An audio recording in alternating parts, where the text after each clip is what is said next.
Hope you guys are enjoying this epic adventure that Graham and Nikita have been going through. In part 2, we ended the episode where Graham's entire roof rack gets ripped off by a passing truck, and everything stored on the roof rack is now scattered all over the road. Let's see how he carried on from there. Where's he going to put all that stuff?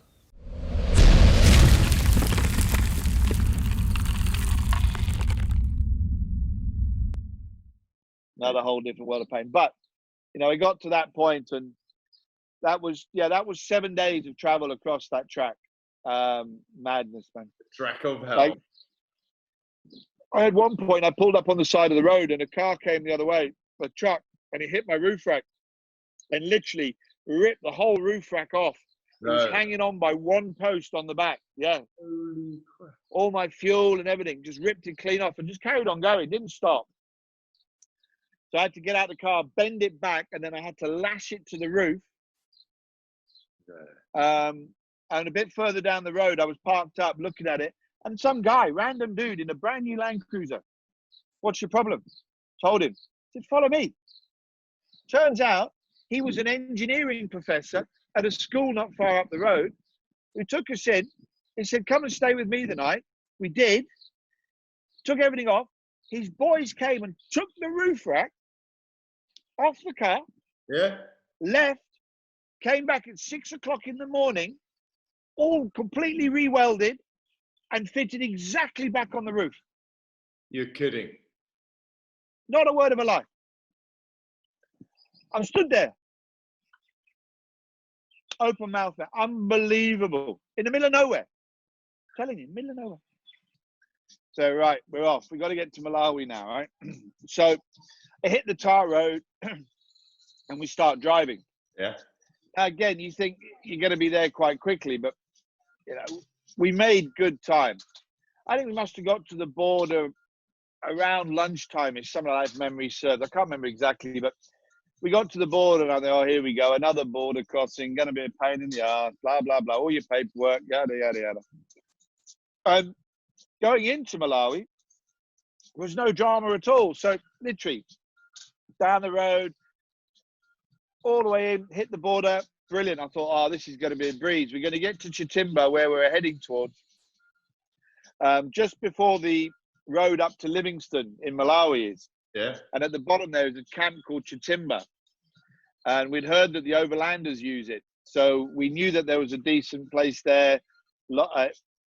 We could camp there, no problem, on the lake, blah, blah, blah. And I thought, great, we'll get there, no problem. Yeah. Fantastic. So we crossed the border, tarmac, winding down, beautiful scenery coming down off the hill, looking across into the lake. You can see the lake at the top end of it. The vista was just stunning. Yeah. And then we get down to near the edge of the lake. Here endeth the tar road. Yes. Now, I've been on corrugations a lot in recent years. Yeah. And I've been on corrugations in Southern Africa. But still to this day, 20 odd years later, the worst corrugations I've ever driven on in my life was from there, when we hit that track or road, it was a road. Yeah. All the way through to Chitimba. Now, well, this is before the rainy season, obviously, so it's had that whole dry time to it was still pretty dry, right? Yeah. The rain was just starting to come. Yeah. And I'll touch on that in a second, but what you got to realize is we didn't know because we were completely out of touch. There was no internet. We weren't reading newspapers or anything. We weren't aware at the time until we got to this campsite what was happening in Mozambique. And that was the year with all the hurricanes. Yes. And the flooding and all the people that got killed in Mozambique with that cyclone that hit. Des Moines, yeah. Yeah, I was in Des Moines, yeah. I was living in Nelspruit at the time on the Mozambican border, and we got slapped hard. Yeah, that was the one where that helicopter picked that pregnant lady out of the tree and all that stuff. Well, we were in Malawi, so all that weather's come across Mozambique, got over the mountains, and then dumped on us. But it didn't dump on us for about another 3 or 4 days. Okay. So we were, at that time, still, it was okay. It was dry. But the track, the road was just insane. It was what should have taken us a couple of hours took us the best part of 5 hours or something like that. It was all day on this. And you've still got the passengers in the back, obviously, so they must be as comfortable as hell because you built that whole rack, right? Mate, it was just a nightmare. But anyway, we had no choice. We had to go. So we're driving this track. And you know, like most corrugations, you get up to speed and you get across and it makes it a bit smoother, right? Yeah. Well, you couldn't do that because every time you got to speed, there was a hole in the road. And again, it was like another excursion off down the road, through the pothole, up at the other side and carry on again. It was just absolutely bananas, mate. Bananas. So by the time, so this was I think 7 days of traveling at this point, right? Yes. Or maybe it was the 8th day, 7th or 8th day. Anyway, and I was exhausted, man. We'd been driving from 6 in the morning till 6 at night, coming across Tanzania and then round and down into Malawi. So you're knackered. I mean, I'm done. Yeah. And anyway, we drive this track. That was pretty uneventful apart from the fact of the corrugations. But I pulled into the campsite. They opened the gates. And I literally drove the Land Rover straight into the entrance of the bar restaurant. And it's like this massive Lapa structure. Yeah. And I literally parked the car in the doorway, opened the door and fell out because my legs were numb. Got up, went to the bar, sat on the bar stool, and there was an English guy there. I think it was John, his name was. Yeah. He said, "What do you want?" "Beer." "Yeah, beer." And the kid and I sat there. I got so hammered, yeah, that I literally was so bad that I couldn't drive my car, park and set the rooftop tent up because I was that dumb, yeah. So John, the barman, drove the car, parked it up for us, helped pull the tent out, got all up and put me to bed. And I woke up in the morning like, where am I? Yeah. Dreaming about the corrugation. Was absolutely destroyed. And you see, and now at this point, you've got to also remember, I told you, we didn't have much money, did we? No. So I'm now in Malawi, and I got no money. I'm like, So what did we have? I had, in those days, there was no digital cameras. So we had a Nikon SLR, standard film camera. Yeah. And we'd bought, I think it was about 150 rolls of film. Okay. And because of where you are, you're not taking as many pictures because it's NBA, man, miles of bloody Africa. It all looks the same when you're driving through it, right? Yeah. And when you're in towns, you don't get your camera out because you don't want to get robbed. Yes. Yeah. So we didn't use much film. So I went up to John, again, he's the guy running the place. I said, look, I've got no cash, but I have got all this film. So excellent. So he took all the film and he was selling it to the Overland truckers that were coming in. And that was paying for me to be camping in the campsite. So that's how I paid to be there. And we did about 7 days in this place, just chilling out. Yeah. Yeah. At which point we lost our traveling partners. They decided, no, they didn't want any more of this and they were out of there. And yeah, we parked up and we had a good time there, actually. 7 days, we had a really good chill out time. A couple of Overland trucks came in, mate. One story I'll tell you, so funny. Yeah. These Overlanders arrived. You know, they come on those big, like, trucks. Yeah. And there's 50 of them or 20 of them in the truck. Yeah. And they wanted a roast pork. They wanted a pig on a spit. So they came in late. The pig was ordered, but the pig's alive, isn't it? Oh, like, yeah. it's not a dead pig.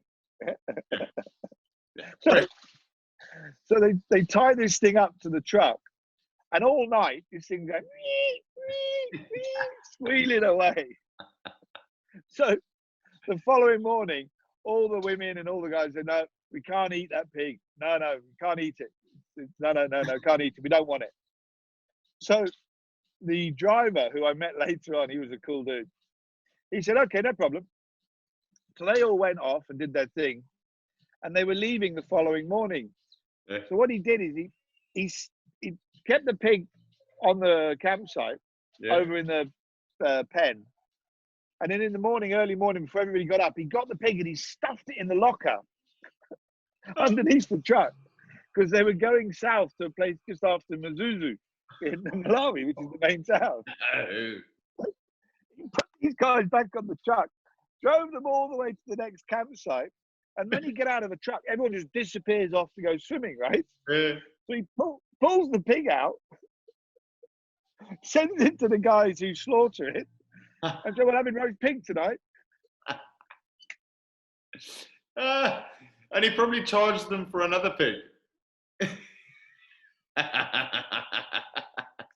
His trucks are so loud, so you probably didn't hear it squealing in the bottom of the cubby. No, you can't hear anything, man. No. But anyway, after Chitimbe, actually, he got back onto the tar road again, and then it was tarmac all the way down. Yeah. And we followed on a bit later on in the day, and I had to get to Mazuzu because I needed. There was a bank there, and I knew I could go in and cash a credit card. Okay. So we get to Mazuzu, and I get to the bank, and said to Nikki, "Let's go into the bank." Went in the bank. I said, "I want £1,000," and they wouldn't give it to me in currency. I wouldn't get it in dollars or pounds. It was all in Malawi kwacha. Now, if you've ever seen £1,000 in Malawi kwacha, it's a briefcase. Yeah, you know you need a full rucksack, yeah, to fit it all in. I mean, they put all this money on this table. I'm like, oh, yeah, that was the wrong idea.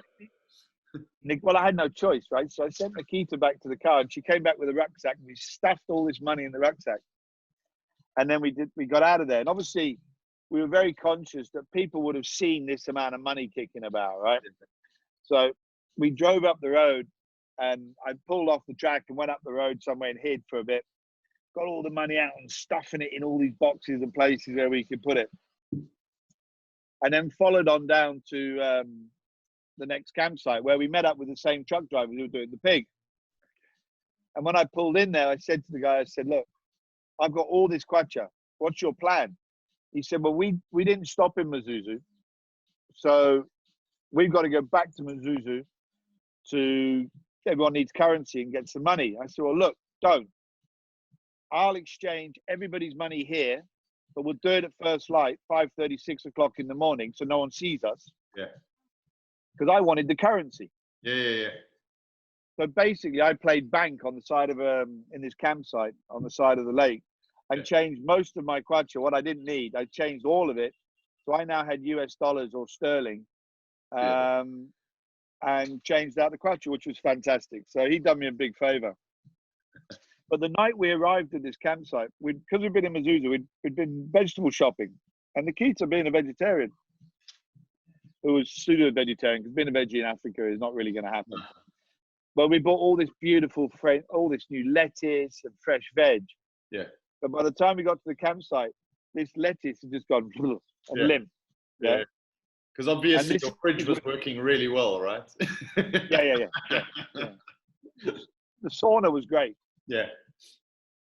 And this is where we met this guy, this Scientologist dude.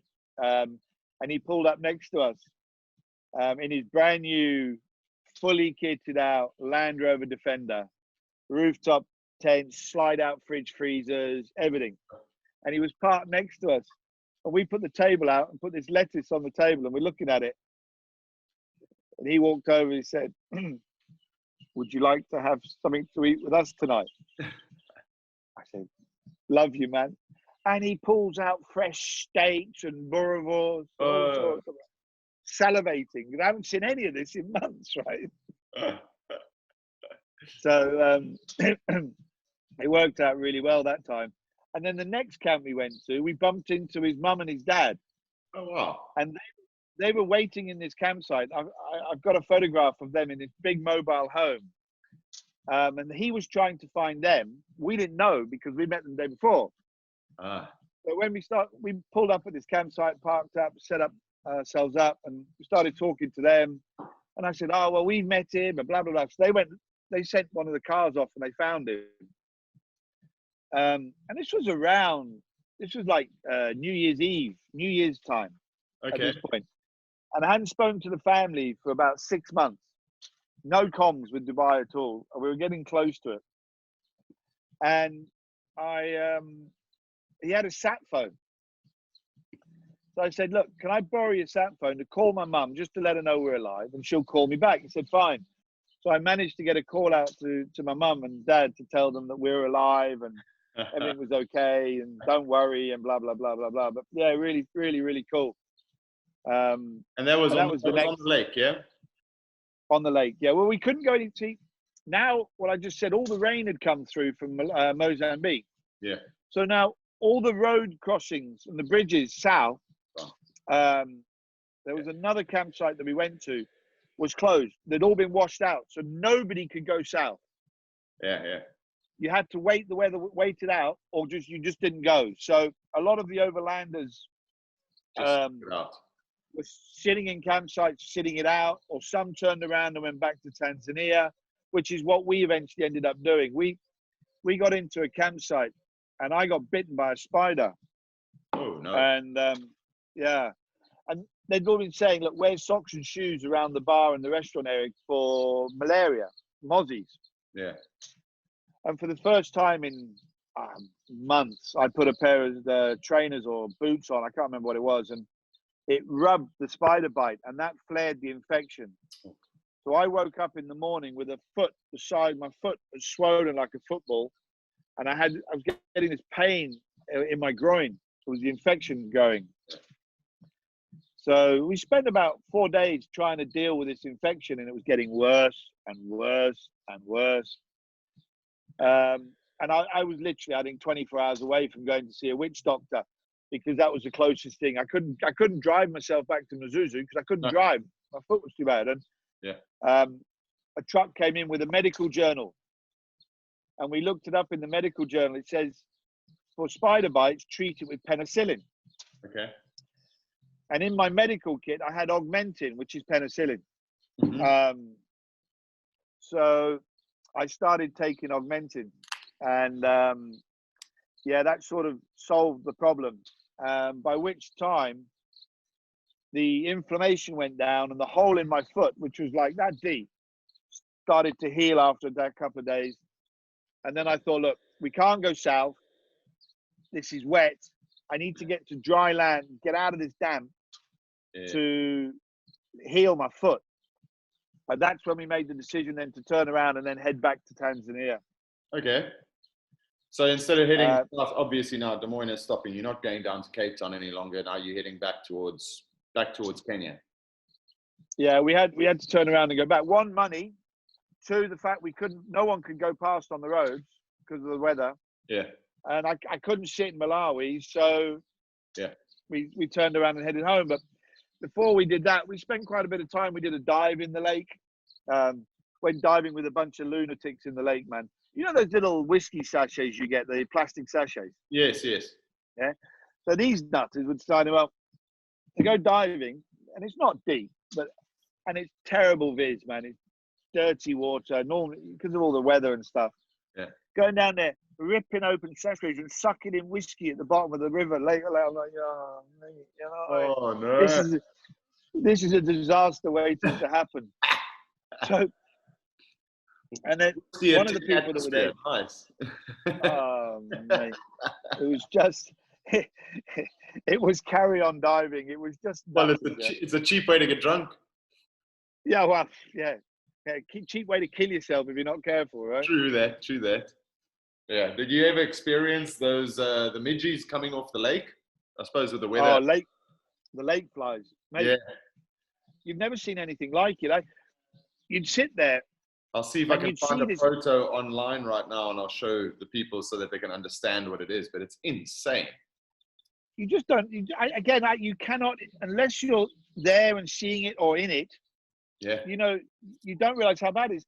Fishermen, they reckon they lose hundreds of fishermen a year on the lake, because the lake's big, all around the lake. The deaths of lake flies from suffocation. Yeah, I can imagine, because it goes completely, it blackens out the sun. You can't see anything. Yeah, mate, it looks like rain coming at you, but when it hits you, it's just these tiny lake flies, and you can't breathe. Yeah, because they just go up your nostrils, in your mouth, and they choke you. Yeah. No, we experienced a bit of that. That was just nuts, man. And we met a couple there called Jeff and Lisa, who in a similar situation. They contracted malaria while on the campsite with us. Okay. And their problem was is they'd been taking Lariam as a prophylactic, which is now banned around the world, right? Yeah. But they were in a terrible, terrible state. So Nikita and I actually ended up getting hold of these two. And the only way that we knew, and it worked out to be the right thing to do, to treat malaria if you're on Lariam, was to take double the dose. Okay. So But it'll we make you literally, twice as sick, though. it made them twice as sick. Yeah. But after 2 days, fever had gone, malaria was backing off, and then we were able to get them back up on their feet and leave. Yeah. So while they were sick with malaria, I was dealing with my foot.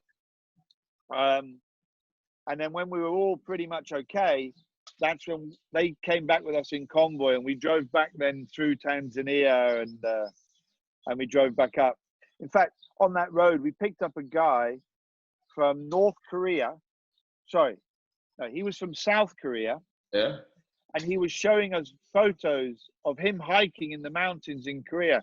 Stunning, man. I mean, out of all the places in the world that I thought in those days, you'd meet somebody who was a South Korean on the side of a road in Africa. Oh, yes. Oh, wow. So your trip back was through obviously northern Malawi. You didn't take the same route back. You went up north and then head across towards Dar, or how did you get back? No, we went back the same road that we came in on because the weather was so bad. You had you didn't have a lot of choices, right? Yeah, there weren't many roads at that time up north. No. So we went back on the same road, back on the same corrugation and everything else. And I'll tell you what, the border crossing coming out of Malawi was brutal, was absolutely brutal. They stripped my car. I had everything out me. Wow. I think we took us about an hour and a half, 2 hours to get in, which was surprising. Yeah. But it took me about half a day to get back into Tanzania. I wonder if it's because of the fishing and all of that, getting across border weather, because the lake does support a lot of people, obviously, and whether they are jumping across the border and people are smuggling fish across, perhaps. I think all sorts, smuggling trade coming up. That's the only road out, right? So I think it was just going in, not a problem, but going out was a whole different story. Yeah. And that really messed us around because we ended up camping on the side of a road somewhere going up. And then the following day, Tunduru, I think is the name of the town. We went there and we pulled off the road to get a drink. And I'd said to Jeff and Lisa, look, all your valuables, passport, wallet, money, cash, everything in your car safe or stash. Because you're now into East Africa. You're not in Southern Africa anymore because they'd come the other way. Yeah. And I said, you got to be real careful here. And lo and behold, we pulled up for a Pepsi.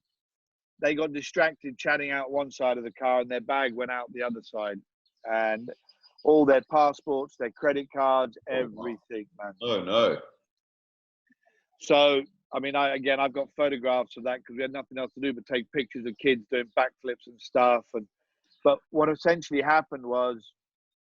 How did you get the passport? We drove away. How did you get the this passport? is the story. Yeah. So what happened was we drove away. Jeff came behind me, flashing me, saying, I've been robbed. So we went back. And I said, we can try. Yeah. And we went back, and I had limited Swahili. He had none. And we must have got back there about 2 p.m. And I grabbed hold of some guys and said, look, we'll pay to get these passports. You can keep the cash. You can keep the camera. But I need the passports and credit cards. Yeah. Well, this went on and on and on. And I think it was around about 11 o'clock at night. Now, you can imagine all these boys are in their bars drinking palm wine, right? Yeah. And they're all hammered, right?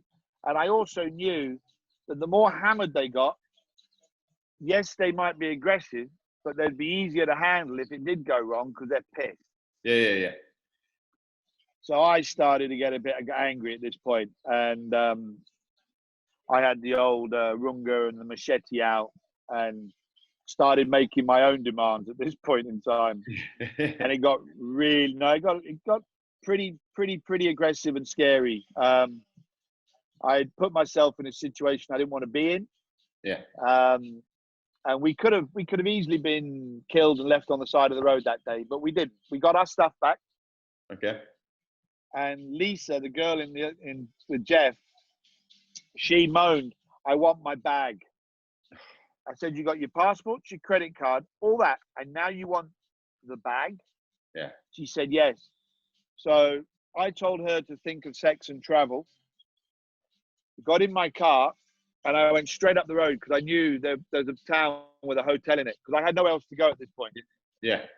Around midnight, checked into the hotel, and about 2 minutes later, they came in behind me. And yeah, so we spent the night there, and then we traveled the next day, and we spent about 2-3 days on the road heading towards Dar. But the relationship had sort of soured at that point because of the way it was all handled. Yeah, yeah. And it's stupidity. I mean, you've warned them in the beginning, right? You've just traveled this way, keep yourself safe, and now you're putting yourself at risk for that. I mean, it just doesn't make any sense. That's correct. Way, you know, it's choosing. You can't always, when you're on these long trips, you can't always choose the right people to travel with, and you meet people along the way. But it's only time will tell on how they travel compared to, you know, what you do and decisions that they make, and that's how people end up on the side of the road or being robbed over and over and over. You know, you get people travel through Africa never been robbed in their lives because it's just being vigilant. Yeah, and you know, the other thing is she didn't even think about how much time, effort, and money I had saved them for not having to stay in Dar es Salaam, waiting for passports, waiting for this. I mean, it's Africa; it doesn't happen quick. No. So we went through Mikumi Game Park. We had some fun. We saw lots of animals. British. Yeah, so it would have still taken time, right, to get at least 10 days, 2 weeks, I reckon. Yeah. And you know, anyway, we parted company, and they took off on the road, and Nikita and I carried on, and we were going down. So you're heading into Dar es Salaam. Yeah. And one of the things I learned is when you ask for directions in Africa, never follow the finger. Yeah, I learned this. You follow the lips. So wherever the lips go, that's the direction you go. And I don't know why. It's just the way they do it. Yeah. Yes. So I asked this copper. This copper pulled me over, saying I was doing 120 kilometers an hour. You've been speeding.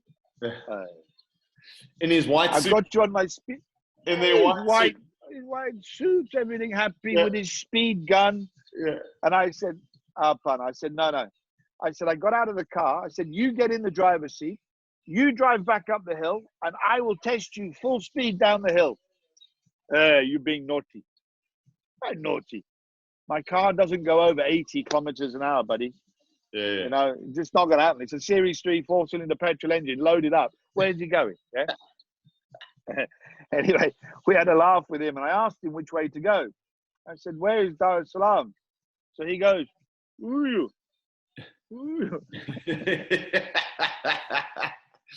Yeah. No, follow that.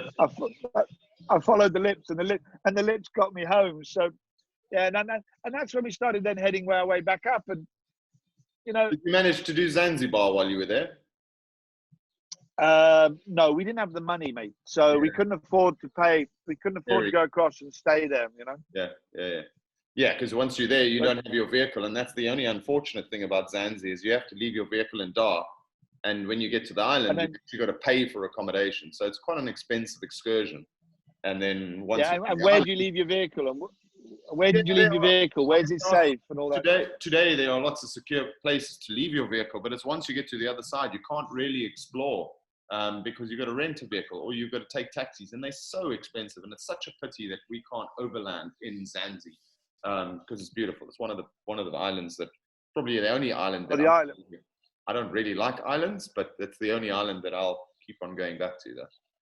Love it. The island's beautiful itself. It's absolutely stunning itself. And yeah, so that was pretty much it from there. You know, we went into Dar, we packed up, and then we headed back to Kenya, and we finished out the rest of '99 in Diani, Mombasa, and with Paul. What did you do with the vehicle? vehicle? Had a great time. I left it with Paul. Okay. So you donated it to him? I tried to sell it, but nobody wanted to buy the car. You know, at this point, I mean, it was pretty beaten up, hey, and it didn't look good. It was going to cost me more money to make it look right to sell than it was just to give it to Paul. Yeah. So I gave it to him for carrying Matungi's water, go pick up water runs because it had a big space in the back and didn't mess up his car. Yeah. But yeah, it was really, really, really cool. I mean, we had a great trip, unplanned, completely on spec, spur of the moment type of traveling. And what it taught me was how I want to travel now and how I want to camp now. And so, you know, that's where getting rooftop tents came from. Yeah. That's where, okay, I've done enough of rooftops. I want to go to a trailer, and all this sort of stuff started to come from that. And that's where we've progressed to now. But yeah, what a wonderful trip, man. Well, what a hats off wonderful to you, wonderful number one, and Akita for traveling in the Series 3, because the Land Rover, today's Land Rovers, coil suspension, the whole bang shoot, great, becomes more comfortable, still not extremely comfortable, but a Series 3, the fact that you can still stand up straight, mate, is the one thing Nikita complained about the most was on the Series 3, the exhaust comes under the passenger seat floor side. Same as the 70 Series Land Cruiser, mate, and it just heats up. When you're driving for that long, all day, every day, it gets so hot that it was her shoes were burning. So I had to. Your feet are all swollen by the time you get to your destination. Your feet are all swollen. I had to improvise with padding and roll up mats on the floor for her to put her feet on, so she didn't burn her feet while driving. I've got a piece of wood in mine.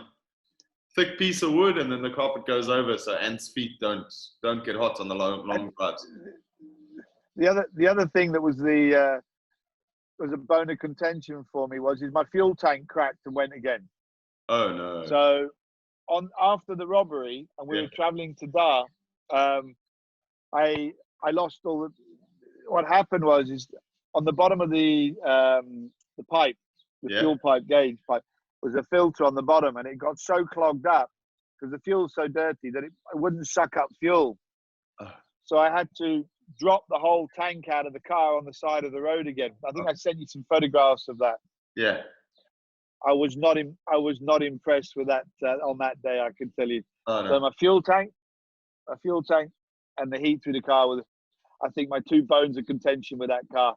But yeah, we had a great trip, and I wouldn't have changed it for the world, man. Yeah, man, and that's look. I don't think there's many people out there that have that can tell those stories, because today traveling through Africa is a breeze. It's an absolute breeze compared to the good old days. And with navigation and maps and roads, and the Chinese have built so many nice roads through Africa. You can really get from point A to point B on the highway, or you can take the dusty roads and take an adventurous trip. It's still safe. I still believe Africa is incredibly safe. You just got to be vigilant. I don't think things are changing. I agree, but like you say, now you've got more comfortable cars, number one. Yeah. You've got navigation, GPS systems. You've got mobile phones to call for help. Yeah. You've got, established places, and things are very, very different. I mean, I actually often, we've joked about it. Maybe we should get another car and do the same trip again just for shits and giggles, and see what it's like today. And doing it as a 50-year-old man opposed to a 30-year-old bloke. You know what I'm saying? Well, let's do it. Why not? It doesn't cost too much to ship the vehicles from here. It's about $2,000 return. Is that all it is? I really don't know. Yeah, it's about $2,000 return on a container. I think, if I remember rightly, the money's in the carnet de passage, right? No, it's temporary imports, right? You don't need the carnets any longer. So they go temporary exports. So you got, I think if memory serves correct, Kenya is a year, Tanzania is 6 months, Malawi is a year.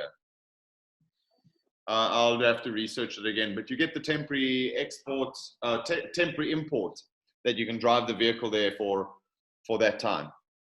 So then and that gets arranged at borders, so you don't even have to worry. Your border crossing is slightly longer compared to Kone, because you've got to go in and physically fill in the form and the whole bang shoot, and then you can set it for X amount of time. So if you know you're going to be traversing within a month, then you don't have to take the 6 months. You just take a 2 month, and it's a lot quicker because they like to see that exit stamp as quick as possible.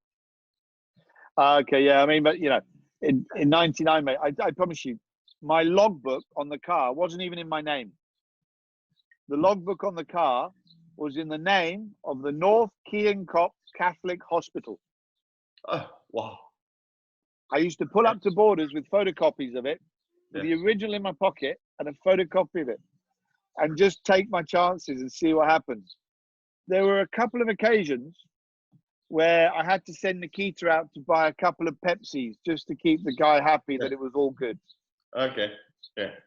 Yeah, the rule of Africa. Keep a packet of cigarettes in the front over there with only 2 cigarettes on the dashboard. So when he stops, he wants your cigarettes. You say, there's only 2. And he'll be nice enough just to take 1. But if it's a full packet, it's gone. So pack of Marlboros over there, a cold Pepsi or cold Coke waiting for him. And yeah, a sandwich or 2. And that's the way it goes, mate. You get through Africa a lot quicker like that. Yeah, it's not like driving over the border. I had to, hi, how are you? Passport, stamp.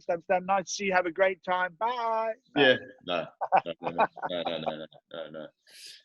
Well, that's it. Thank you for your story, mate. It's been entertaining. It's been absolutely entertaining. I wish I had done a similar trip at those days, because my trips were a lot shorter. We were just doing a Namibia trip or a Botswana trip in and out. We never did the couple of countries all at once. We've traversed most of them, but doing one trip like that, 8 months, well, took you longer than 8 months, took you 6 months to find a car. Yeah, best part of a year, let's call it that, right? So a year away, and we had a lot of fun, and I'd love to go, but I'd like to do Southern Africa. I'd love to do Namibia and Angolan coastline and do all that sort of stuff. But again, we have children and responsibilities now, so we can't really get away that easily, right? They're almost out of school, mate. Almost. Yeah. Then we're in the prime of our lives. We can then go and do it. Nice one, buddy. For that, mate. Cheers. Cheers, man. Cheers. Nice one. Yeah. Take care, people, and we'll talk to you soon, yeah? Rock and roll, mate. Bye.